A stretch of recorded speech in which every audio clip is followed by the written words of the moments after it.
So good afternoon, everyone, and thank you for rejoining us this afternoon. And I know we've got some new people who've joined us this afternoon as well, so welcome. You haven't missed anything because you can go back and watch this morning's sessions as well. They're all up there to watch afterwards as well. So thank you for joining us. So yeah, this afternoon we've got a panel debate, and I'm delighted to be joined by an excellent panel here. And we're looking at how to create carbon and energy positive zero waste homes. And we're meeting some of the team behind some amazingly pioneering projects on this. And I'm delighted Kunle's joined us, Kunle Barker, regular UK Construction Week and Grand Design's host for us. But you've got many hats. I know you've been involved with some of these projects. So I'll let you introduce yourself and your amazing panel, and yeah, I'll come back at the end. Nathan, thank you very much. Great to be here, actually. And I'm getting used to these online events now. A year ago they were something very new, but I'm getting very used to them, and they're great actually because it's a great way for people to interact and ask questions. So bearing in mind that we're going to have a little question and answer session towards the end. If you have any questions, please let us know, and we will go through them as we can at the end. So today we're going to be talking about how to create carbon and energy positive zero waste homes. Now that's quite a big topic, one that I'm very passionate about, that we've been very passionate about at UK Construction. We've talked about this for years now, and so I'm very excited to be able to be joined with my expert panel to go through some of the challenges and the ways that we can achieve this all working together. And I have got 4 experts, and I'll let them all introduce themselves individually. So first of all, I've got Michael Linus. Michael, how are you? Hi, good, thanks. Yeah. For those who don't know you, can you introduce yourself? Sure. My name's Michael Linus. I'm an architect and a director at Studio Anyo Architects. For the last couple of years, I've been leading the design of a carbon positive zero waste housing scheme in Walthamstow, which I think we're going to talk about today a little bit, and sort of the unique research and development we've been doing there, and how that's sort of changing our future projects and the way we work. Brilliant, thank you for that. And next up, this is just in no particular order, this is just how you all appear on your screen. So Hayley, how are you? Great, so my name is Hayley McCormick, and I'm a senior advisor at KLH Sustainability. At KLH, we are built environment professionals specializing in sustainability consultancy and regenerative design.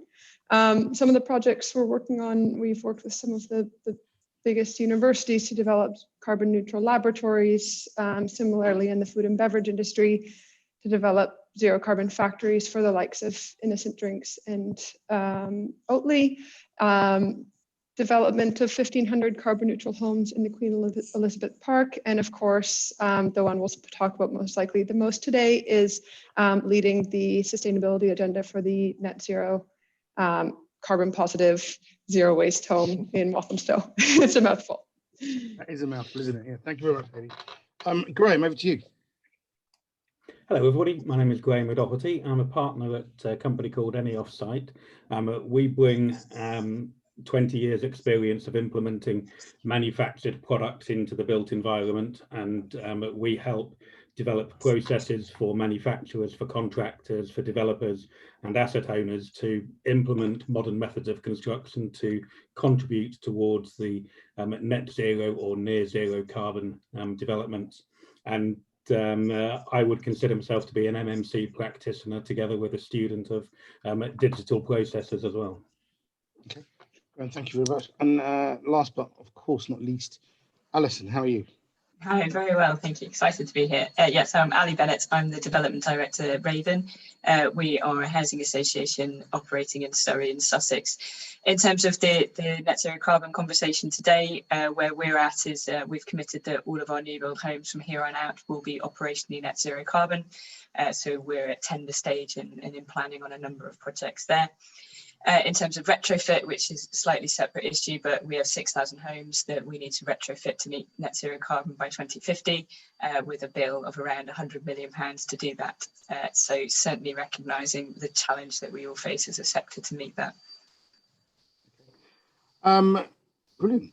I mean, I think we should start at the beginning, really, and we should start. What I'm quite interesting for, for those people who are listening now, is how do you define zero carbon? I think I'll go to Hayley first.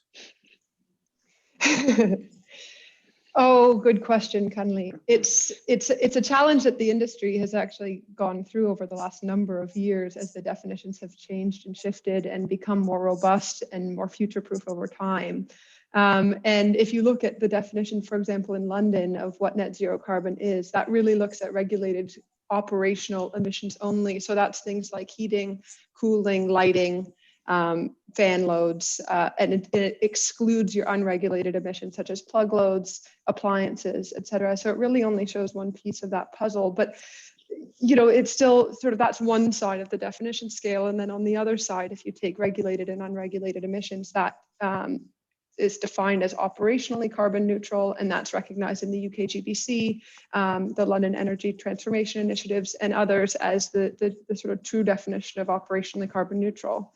And before we go too far, and I'm sure we'll come back to it, but then to expand that definition even further is to look at whole life carbon neutral. And to understand whole life carbon, it really puts the building as a product over its whole lifetime, so over 60 years. So all the materials that go into building that product, the many raw material extraction, transportation to the site, erection, etc., and then end of life as well. So many definitions. That is an incredibly big question to a relatively small. A very big answer to a relatively small question, I think. But I think it's important. And Graham, you at AnyOffSite, obviously, you specialise in helping people embrace modular building or modern methods of construction. So, how important is it that people understand those kind of definitions, or what net zero carbon means in terms of an actual delivering a building? I think it's absolutely vital that we can all talk in a common language, and I don't think I can explain any better than Hayley has already done. And I kind of adopt the UK Green Building Council, the UK GBC definition, because that includes everything within it. And I think it's important that this confusing mix of definitions is kind of resolved ultimately through government organizations, I guess, because that we can all sign up to that. And I think we need to understand the link between the operational carbon and the embodied carbon. And I think we need to work out why local authorities and housing associations are looking only at operational carbon and not at embodied. I find that really an interesting topic, and it's one which Ali and I have previously discussed, and one which I think is worth exploring further to see where that goes. Well, actually, I'm going to come to that point. I think that's quite interesting. So, Ali, from your perspective, housing association, based on what Graham just said, why is that the case? For now, to be honest, is why we're choosing operationally net zero carbon, because we are at the foothills of that journey, and it's recognising where we are, but also where the supply chain is. We're a big advocate for MMC, and I'm a board member of Building Better, which is a group of housing associations and local authorities seeking to deliver MMC in a better way and collaborate on design and sustainability there. But we aren't, the supply chain isn't yet ready to help us with the net zero carbon conversation. I think, just picking up on something Graham said about, the government needs to legislate on that. There's a lot of challenge in getting a very challenged supply chain to step up to that. We all talk about the challenges we face in the subcontractor pipeline and everything like that. So for now, MMC is the one that MMC, operationally net zero carbon, is something that we can all get our heads around when you're having those conversations with boards. It's something that they can understand. But what we're doing at Raven is starting to make sure some of the KPIs in our projects monitor the embodied carbon where we can, so that at least we know where we are now. And we can measure that journey of improvement. Okay. Michael, as an architect, well, actually, we're going to come to the design later on, but the first question I had for you actually was around, just for people who don't know, what does embodied carbon mean? I think, Hayley, we talked about operational carbon, which is, effectively the amount of carbon it takes to effectively light, heat, and cool your building, or plug in your hairdryers as well. But what does embodied carbon mean? Simply put, everything it took to build the building. Okay. Extracting the raw material from I think Hayley mentioned it slightly, but taking the raw material, processing it, transporting it, and building it on site. So it includes everything down to the generator that sits on site while you're building it. And as Hayley said, it sometimes gets missed out of the equation. As an architect, how does that affect the design process for you when you've got a client who says they want I guess you have clients who say lots of things. Maybe they want just a operationally zero net carbon building, or sometimes they want. Yeah. How does it affect the way you design your building? Well, with operational carbon, we'd still be asked, I suppose, to design a building that is leak proof and warm. But you're allowed to use any material known to man to do that. Whereas with them, if you start considering embodied carbon, you say, well, yes, we want it airtight and warm and perfectly efficient, but you have to build it with as little carbon as possible. And then that sort of loops back around to the sort of the overall whole life carbon and says, if we use less embodied carbon, we need our work's done, the hard bit's done, and the operational carbon can be a little bit, easier to achieve.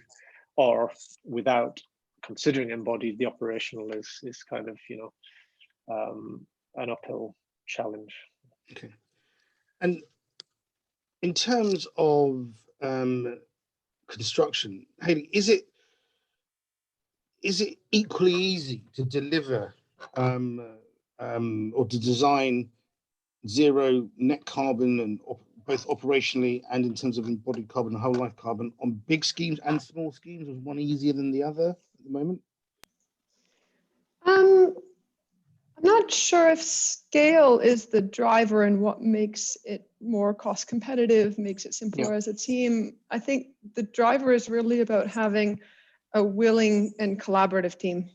And that can be looking at one house, 11 houses like GS8 Orford Mews, or it could be 100, hundreds, thousands of units. Mm-hmm. It's really about the willingness to work in a non-linear manner, take multiple iterations, loop around, adjust, be willing to be open to challenges. And I'm looking at Michael because we've been through these challenges together over the last number of years. And, everything opens up a new question of, well, how does this impact our KPIs? And is there a better way to do it? And so from my experience, it's not necessarily around number of units. It's aspiration level from the client and drive and collaboration willingness from the team. Okay. So imagine, you've got your kind of collaborative team and everybody's, best buddies sitting around the table, and they all got, they all want to go the same way. But then money's a problem, I suspect, because I'm assuming that these things are more expensive. I mean, Graham, from your perspective, I know you advise predominantly on MMC, but in terms of delivering a project like this, I'm assuming it has a knock-on effect, whichever way you're going to construct it. How do clients normally react to that? I think a really important point to make to that question is that any project should be looked at from a social benefit perspective, also from an environmental perspective and from an economic. And there needs to be a balance of those three areas in order that anybody who is paying the money, so the client at the end of the day, or central government, knows that they're going to get that balanced view, and that it isn't all about what costs the least amount of money. It's what gives you the best balance, and providing that balance right at the very beginning of a project is absolutely vital to get the strategic intent properly written down, properly understood, and signed up to by everybody who's going to deliver that project.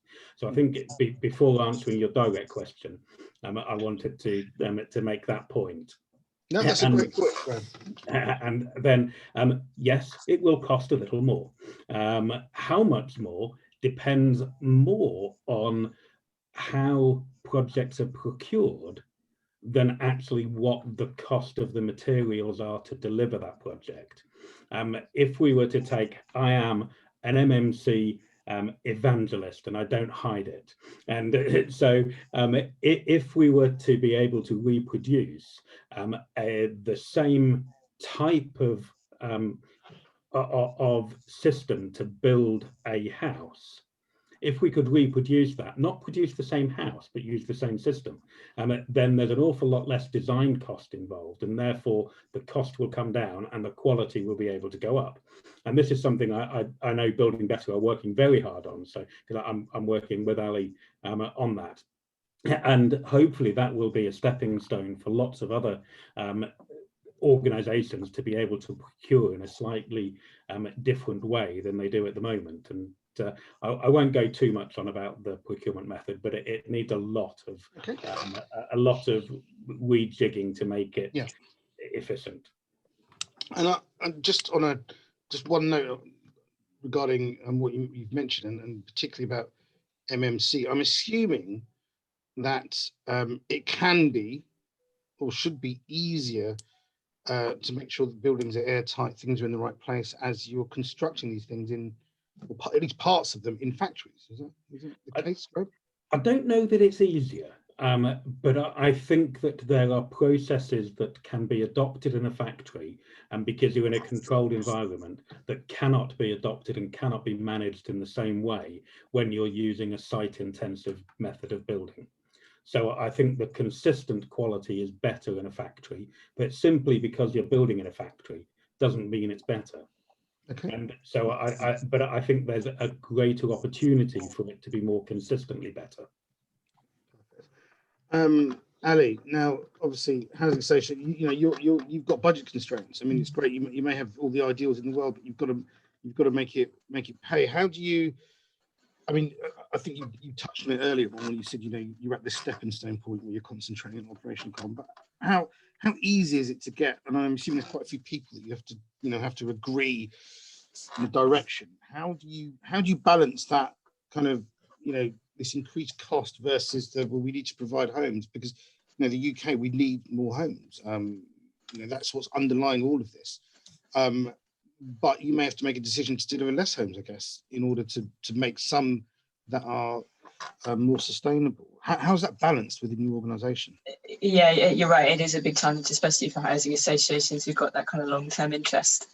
But the long-term interest is actually the key driver for housing associations to do net zero carbon, because the reality is this will be something that the government will legislate for housing associations at some point, and we will need our stock to be net zero carbon 2050. So we recognise that actually by building homes now that meet it, it's cheaper than retrofitting those homes in kind of 10, 15 years time. Yeah. And from my perspective as a development director, I don't want us to be building homes that are going to have that disruption and cost in something in my lifetime, and also about something we know about now.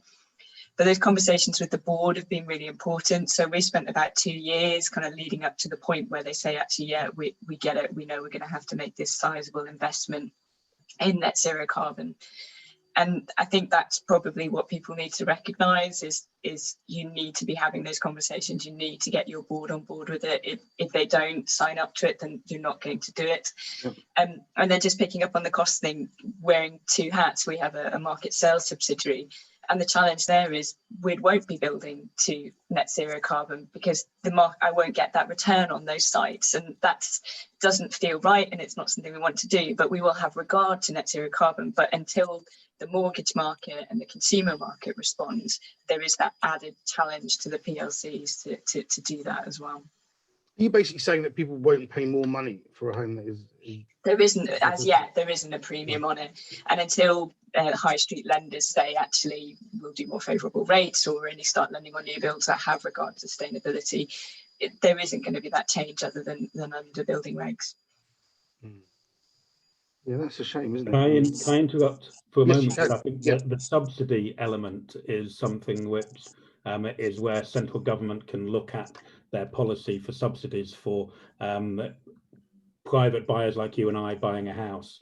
And I think that's a really good point that Ali's made, that there isn't that premium from the people on the street yet. Okay. Although from what I understand, that dial is shifting, because there's actually an article that was written in The Guardian yesterday. I don't know if you saw, but it was announced that officially 30,000 homes in the UK are being built to a net zero carbon standard right now, which is well on the way to our 2025 target. So, and now it starts to accelerate and the costs start to come down, and, you know, it becomes a wider, more available market to all. And I think the article that they referenced, it's actually really good. You should all go look it up. But they reference that there are 60 flats that are in Leeds where people are willing to pay a cost premium for sustainable homes, that they are achieving net zero carbon. So it was the sort of first example in the UK where people are actually willing to take that step. Just on that note, okay, hey, so they're willing to pay a premium, and is that predominantly based on the fact that, so I'm assuming these homes are cheaper to run, right? So is that part of the reason as well?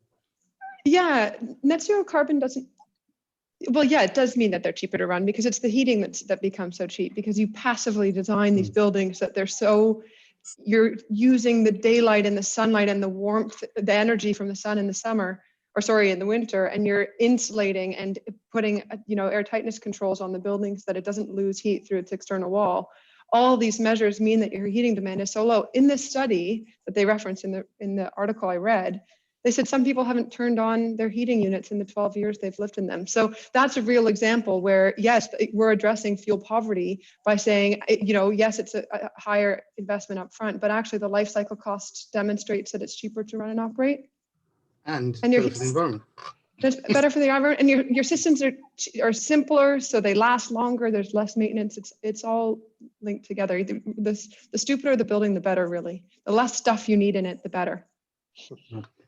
And Michael, when you're designing, I mean, we touched on it about existing stock and retrofit. I know you do both, but is it much more difficult to create sustainable buildings or to retrofit sustainability into a building and build it new?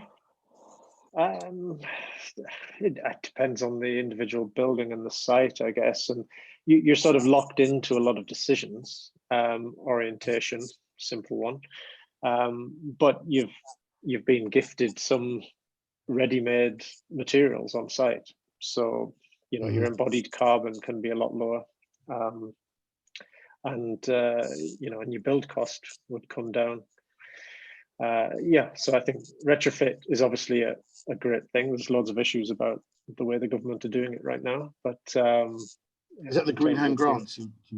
Well, no, I was thinking more permitted development and converting old buildings and things, and it's unfortunately missing a huge opportunity from a sustainability point of view. But yeah, I think and on Orford Mews, on the Walthamstow project we're obviously using the existing building in a different way, but it kind of has the same logic as retrofitting or, you know, renewing.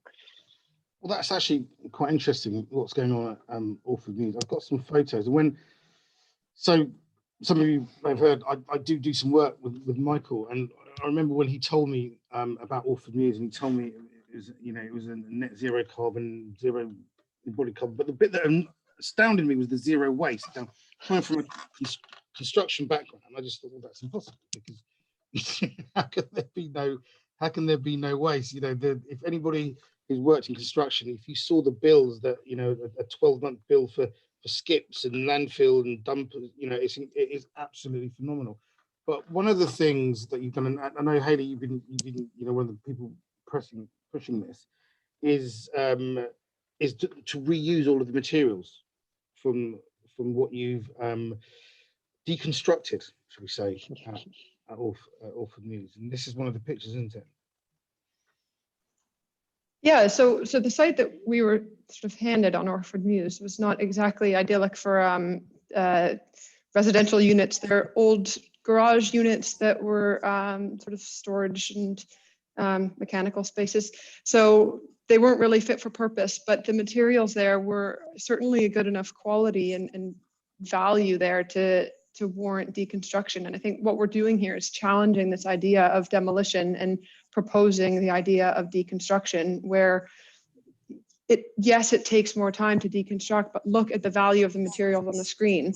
And we've come up with such brilliant ways of reusing every last existing material into an equal or higher value purpose. So for example, the bricks you can see in the front are going to be used in the foundation. So sort of mass fill brick foundations. The blocks are with a block floor. The spoil we'll be making rammed bricks that will be the facade on the apartment building on the end. Oh, Cunley, we can still see your screen. Yeah, I don't know what I'm doing. Sorry. Carry on. See your driver's license. Writing down your driver's license. Right, stop sharing. There you go. Sorry. But please, anybody listening, do not take my my ineptitude with computers. Any reference to anybody here, and they're all perfectly good at the jobs. I just can't work my computer, unfortunately. But carry on. No, just to sort of make the point that we look at demolition and we look at the materials and we call them waste. And it's something that's only waste when you decide it's waste. These are perfectly, you know, these are resources. These are raw materials that we have. You know, there isn't infinite supply. So we've really challenged that on Orford Mews and come up with some brilliant, really brilliant ideas of reusing materials that both contribute to our zero waste target and contribute to our low embodied carbon target. But yeah, there's plenty of examples. Michael, if you have more to add of good ones. No, I mean, we've been through that process a lot, and it's really occupied our sort of design meetings. And I think within zero waste, it obviously means that we suddenly have a whole load of materials that are free, effectively, because they're on site. And from an embodied carbon or a, you know, that sense, we've removed transport, we've removed skips, we've removed shipping them in from far off lands. And but it's led design decisions like foundations and footings.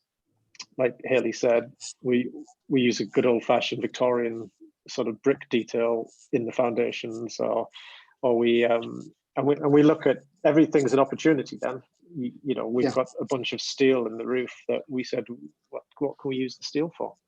And suddenly we start thinking about that, you know, which makes it far more interesting than your standard, you know, are we going to build it out of a concrete frame or brick and block? You know, you say, well, we've got all the steel, let's use some of this, you know. So yeah, it drives the design in some ways. You know.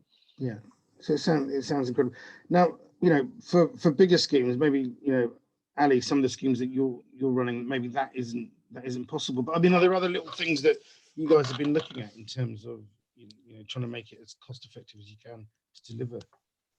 Part of it for us is also about the space take up of the technology. So obviously we all want to build larger homes, especially off the back of the pandemic, and making sure people have got good sized accommodation. But one of the challenges some sites encounter is about actually where you put that technology on, or what kind of technology you use, particularly around our area of operation. Ground source heat pump is something that's a good technology for many of our sites. So we've been looking at a communal array, so that all the properties are off the same kind of infrastructure in the ground. and then you have a shoebox, slightly larger than a shoebox, exchanger within the property. So again, trying to think about how the residents are going to be living in those homes. As Hayley said earlier, you want the home to be as stupid as possible. You know, you don't want to be adding huge amounts of maintenance and kind of bling onto these properties. So something like that has low maintenance is really attractive for us. In terms of retrofit, the reality is most of our retrofit will be air source because that's an easier route to go down there. But for new build, it's probably something like that. Fantastic. We have only got about, I think, 10 or 15 minutes left. We've got some really good questions in. So if you don't mind, I was going to go to the questions and then we could hopefully we'll get time to get through all of them. So I've got a question here from Rick Perazzi, who wants to know, what is the cost per square foot of a net zero house compared to a conventional build? Now, obviously, that's probably a very difficult question to ask, but I'm assuming there is a kind of a figure, a percentile that you could kind of, you know, as in terms of an uplift in order to deliver these sort of homes. So I'll start with Hayley, I guess. To be honest, I don't have a figure, but I'll direct you to the UKGBC's case study where they did a case study on, I think, 3 different units that achieve net zero carbon fairing definitions. So the information is available, but I don't know it offhand, to be honest. Yeah. Maybe I'm not the right person to have answered the question. But. There's a Savills report as well that talks about an average of around a 15k uplift, but that's for operationally net zero carbon rather than embodied carbon. Brilliant. So I mean, there is a cost, but it doesn't sound like it is. You know, it's not like double the cost or anything like that. It's just a, well, no, I mean, one of the things we're doing at Orford Mews is one of our very ambitious targets was to make it neutral cost uplift as well. So we said, and it sort of doubles up with the lean designing out waste, you know, and saying, well, can we design a house for the same price? And we're getting there. We're close, you know. So we're hoping that 9 houses we can do it cost neutral. So, yeah, and we'll oh, sorry, go ahead, Graham. Oh, sorry, Hayley. I was going to say, I was with a manufacturer last week who have been doing an awful lot of work on making cost comparisons against traditional. And of course, it's so difficult to understand what is your benchmark going to be. First of all, whereabouts in the country are you? Secondly, what type of home is it? So in order to give a square footage, it's almost impossible. But one of the really key takeaways that I took from this manufacturer was that they were able to produce passive house designs that were on a par and in some cases less expensive than building traditionally on a site intensive and just building to building regs. Of course, nobody is going to get to the price point of the big house builders. The top 10 house builders have a price point and nobody will reach that. But when you look at SME type prices, there are a number of systems available that are cost neutral already. Yeah. Interestingly, I've got a comment here rather than a question from someone called Steph Wright, and it goes back to one of the topics, one of the things we talked about earlier. And he says, we at Gusto Homes have been building clean energy homes for over 20 years. And one of their sites of 100 homes, their sales prices are 10% higher than an adjacent scheme, but they're finding that people are willing to pay that premium, which goes back to what one of Hayley's comments earlier. So I guess really there's no excuse, is there, for people? Because there's no excuse. That's great to hear. That's great, because we should be doing it, because, you know, the argument that people aren't going to pay the premium just doesn't seem to stack up, and the premium isn't that much. I mean, a 10% premium for a way more sustainable house seems. And I think people also see the value in the improvement in build quality, because the principles of low carbon design is not just rooted in, you know, saving the environment. It's also keeping you warm, keeping you dry, keeping, you know, easy to repair, replace, all the things we've talked about. So I think from a homeowner's perspective, like those are the things that they're looking at. It's yeah, they very much go hand in hand. Okay, fantastic. There's a question come in. I think this is for Graham, actually, as the MMC expert here. This is from Julie Hood, who says, we only supply MMC net zero homes. How can we get potential clients to understand that spending the small additional costs will save them long term? I think it is about having post-occupancy evidence, and I think it's absolutely pointless having 100 manufacturers saying we've got the best system ever and give us 10% more and we'll prove it to you. Well, no, you've got to have the evidence to support it, and so I think we need to find some forward-thinking organisations, and Raven are certainly one of them, where we can demonstrate, here's a project that has been delivered, here is the post-occupancy evaluation, and here's the evidence to support what we're saying. How much of this is about education, about educating the general public to what, I guess, what different technologies there are, what's available, the steps they can take? There's been a lot of talk recently with the extension of the Green Home Grant, you know, making people understand, or helping them to understand that the things that they can do, you know. So I had somebody recently who lives around the corner from me ask me if they should, you know, we live in a relatively small terrace house in northwest London, should they install ground source heating? And, you know, I kind of said, well, you probably want to you know, upgrade your double glazing, upgrade your glazing first, and insulate your loft and things like that. So there's this, you know, how important is it that we educate people, not just for the smaller jobs like that, but for the bigger ones? And then does that have an effect on how easy it is to convince people to pay a premium for these properties? I think that's why these events and similar events are so important to get advertised by everybody and get as many individuals as possible coming along to listen to this and then go and explore it.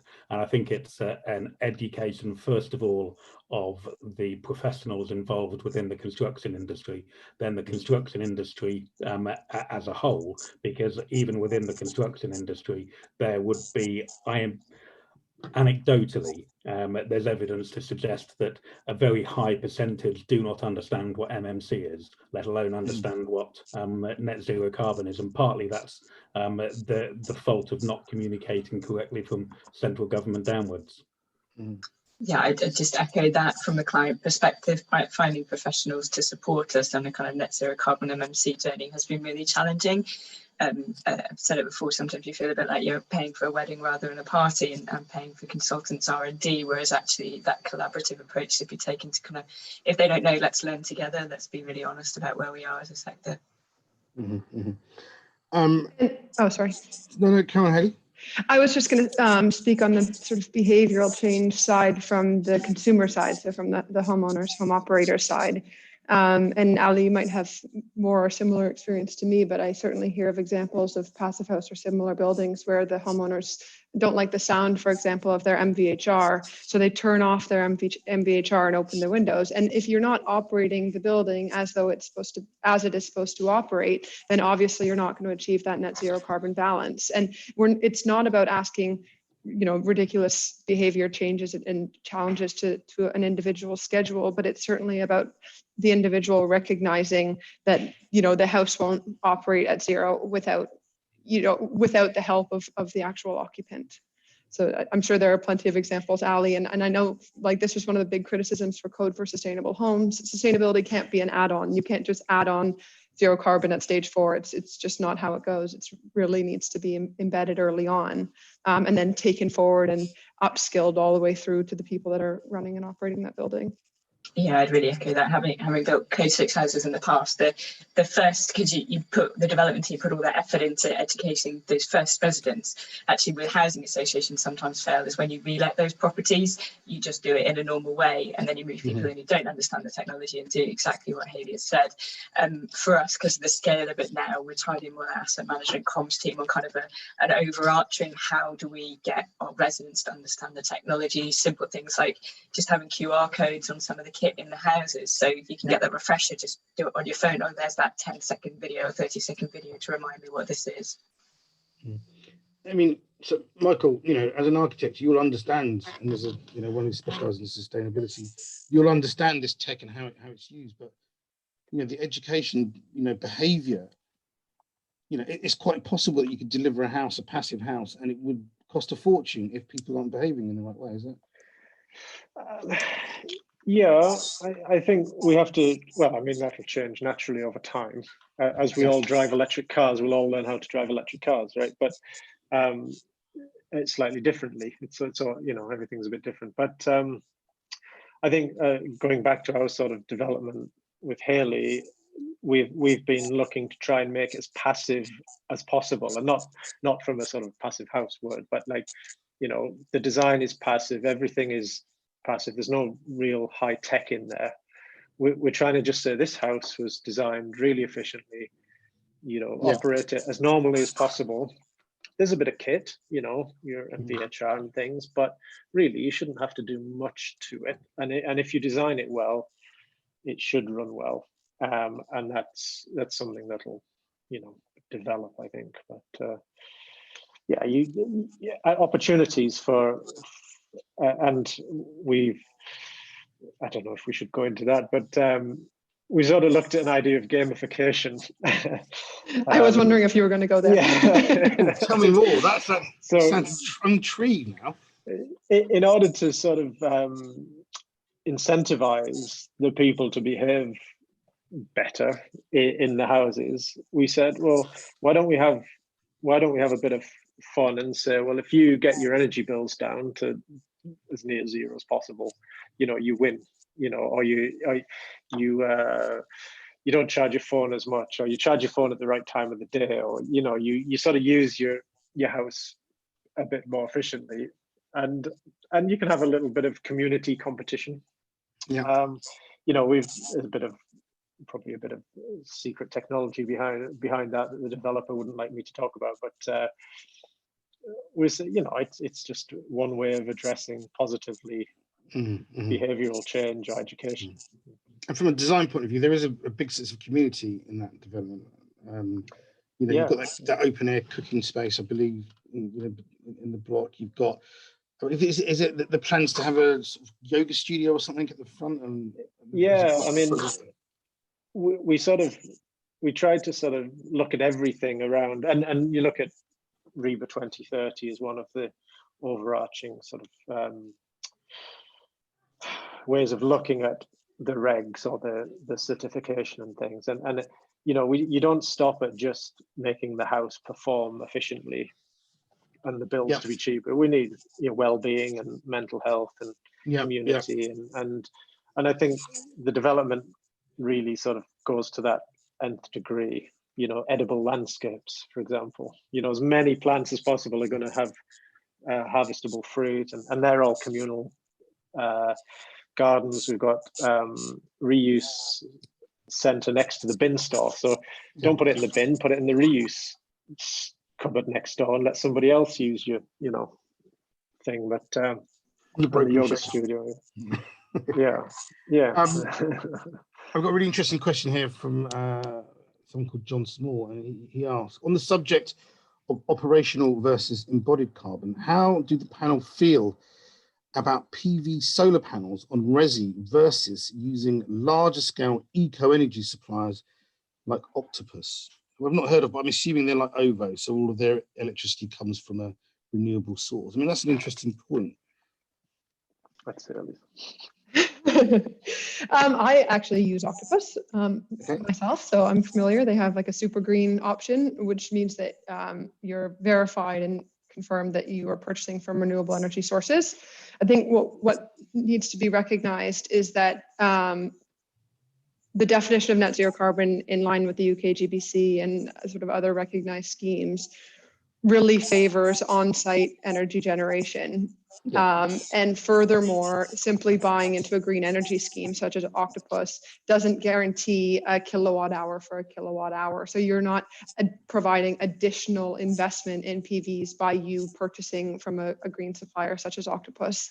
So I think it's a really challenging conversation, because it is, you know, large scale offshore wind is more efficient than a PV panel on your roof. However, the transmission losses to get that electricity to your home, you know, they balance out. So really the push from a policy perspective, but also coming through sort of good practice, such as the UK GBC, is really favoring on-site before looking at off-site. But certainly it doesn't limit, like if you've maximize what you can do on your site, and then, you know, look at offsite. It's certainly part of the strategy, but the priority in the energy hierarchy is for on-site first. Okay.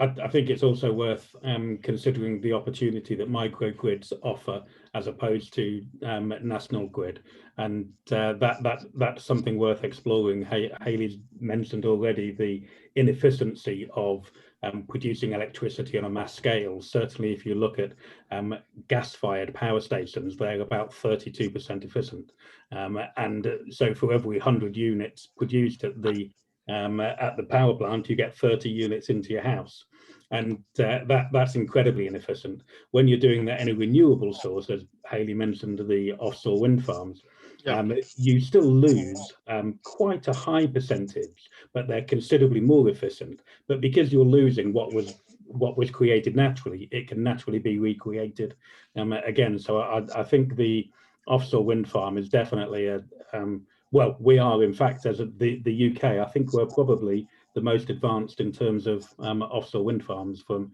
any country in the world. So I think it's something to be proud of. Yeah, it's great. And, you know, what's quite interesting, if my daughter came, who's 6 or something, came home the other day, talking about, you know, renewable energy, and we explained it to her, and I explained, because we're buying this new electric car, so I explained to her why we bought that and how we were going to charge it up, and we were explaining about how electricity was made. And I said to her, I said, well, there's a few ways of making electricity. One of them is nuclear, and she just stopped me. She said, oh, Dad, that sounds dangerous. Even, you know, as a kid. But moving on to costs, I've got a question here from Fred Carter, who says, whenever he has checked the costs for ground source heat pumps, he said that they tend to equate to £7,000 to £8,000 per plot, compared to £1,500 for a gas boiler. He says subsidy via grants is the only way to get these used. But I think that kind of harks back to the point Ali made earlier about one of your developments, where you had a community array, which was you're still around that as a cost, around the 7k per plot. Yeah. The difference is, in terms of ground source heat pump, is well, you're going to have to move away from gas at some point. So as Hayley was talking about earlier, as more and more people do it, hopefully that cost will reduce on the ground source heat pumps. Air source heat pump is cheaper, but it is less efficient. And again, that maintenance provision is higher. So there's a few challenges there, but there's a lot of investment coming into the sector. So Legal & General invested huge amounts in a ground source heat pump company called Kensa, and partly because they recognise that there's scale in that, and that needs significant investment to bring the costs down, so that more and more people will use it. So yeah, it's definitely a challenge, but the reality is, as a building sector, we're having to wean ourselves off gas anyway. Yeah, and just to add sort of 2 points to that. So for example, on the Orford Mews scheme, we did look at ground source as a communal system, similar to what Ali's just described, versus the air source heat pump, and ended up going down the air source heat pump route because we could achieve the carbon balance with the PVs available on the site and the other sort of efficiency measures that we were pursuing. So in that case, you know, it's really important to do that life cycle cost assessment early on to be able to help drive that decision. So that's on the first point. And then the second one, we need to move away from gas. And that's the fundamental one. We can't really just be comparing a gas boiler to a ground source heat pump, because we're not comparing like for like. We have to look at the cost of carbon and the cost in terms of like monetary cost. So I think, you know, sure, gas is cheap and gas boilers are cheap, but it's not a future-proof solution to net zero carbon. And so that conversation, it's just not a future. There's just no route to net zero carbon via the new gas boiler. So, so look, I think that's been fantastic. I don't know about anybody else who's been listening, but I found that absolutely fascinating. I think what we'll do now is I've got one final question for everybody. Oh, Nathan, have we got time? Nathan just appeared there. Go for it, Kunle. Okay, we've got one final question. It's just a quick roundup from all of you. And the question is this: you know, what does the next 10 years or next decade look like in terms of sustainability in construction, net zero? Are we all going to be doing it in 10 years' time, or what do you think? I'll start at the top of my screen with Ali. 10 years time, we will all certainly be having regard to it, but I think we're at a curve. So as we get to the 10 years, more and more people are adopting it. But the reality is many people won't adopt it until they have to, which you understand when they've got shareholders to deal with. Graham. Yeah, I echo that. I think people won't change unless they're almost forced into it. And I've been saying for well over a decade that things will change, and yep, it's going to change. I only hope it does while I'm still working. I'll take a more positive view.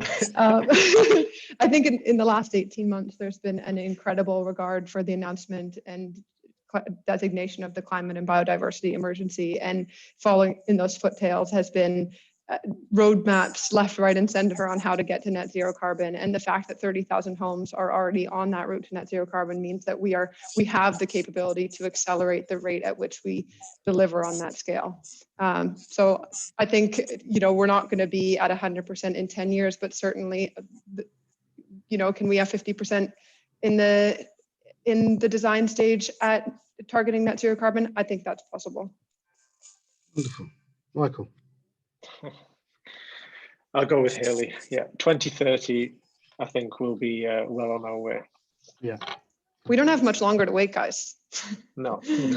No, I think that's the key, is that we've got to act now. But there are things, it feels like things are happening. We've got, housing associations like Raven talking about it. We've got advances in MMC, so companies like AnyOffSite, advising people how to utilize that, which makes construction easier and more efficient, I guess. And Michael and Haley working on groundbreaking projects like Orford Muse, which I can't wait to see that develop, and all the different things that you're demonstrating to people that can be done. So I think it'll be very different. We won't be at net zero everywhere in 10 years, but I think it'll be a very different conversation, be a different way of talking about it, and it will be more the kind of normal or the norm rather than the extraordinary. Brilliant. Thank you very much, Kunle. And thank you very much to our panel, to everybody contributing. We've had lots and lots of interaction on the live discussion. So what we've done is we've set up a group on the networking tab on the platform. So if people want to carry on the conversation, they can do that there. If any of you guys want to go in there as well, you can use your profile, and if you just go to networking, it's the top group now on the networking tab on there. So thank you very much for that. And yeah, we've got another session in just under 10 minutes, which we're going to be talking to the manufacturers. So you've just been talking about ground source heat pumps and air source heat pumps. We've got Mitsubishi, we've got Airflow on there, and Michael, I think you're rejoining us, and Kunle as well. So we look forward to seeing you in about 10 minutes. But thank you very much, everybody. Thank you. Thanks, everybody. Thank you. Cheers all. Thank you very much.